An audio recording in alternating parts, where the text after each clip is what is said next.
Spoštovane državljanke in državljani, za nami je leto zahtevnih nalog in resnih preizkušenj. V tem letu smo praznovali 20. obletnico naše države, pregledali smo naše dosežke, bili smo kritični in hkrati smo se odprli nove poti naprej.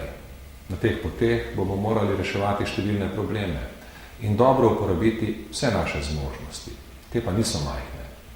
Imamo potrebna znanja, sposobnosti in dovolj delovnosti. Ohranili smo močan občutek solidarnosti. Znamo sodelovati in priskočiti sočloveku na pomoč. Ponosni smo na vse naše številne prostovoljce, ki tako nesebično pomagajo ljudem v stiski. Sočutje in solidarnost, družbena kohezivnost in domoljubje naj bodo še naprej naše najpomembnejše družbene vrednote. Imamo veliko ljudi s pomembnimi znanji, imamo podjetja, ki zmagujejo v svetovni konkurenci, imamo športnike, ki osvajajo medalje, imamo umetnike, ki navdušujejo povsod po svetu. Vrsta naš kapital je podlaga za to, da zaupamo vase in v naš razvoj. Novo leto pa bomo stopili tudi s pričakovanji. Nedavne predčasne volitve so bile poziv k streznitvi, boljšemu vodenju države in k uspešnejšemu reševanju posledic gospodarske krize. Sedaj je treba preseči strankarske račune in postaviti v ospredje interes države kot celote. Zaslužimo si vlado, ki bo sposobna sprejemati zahtevne odločitve in jih tudi izvajati.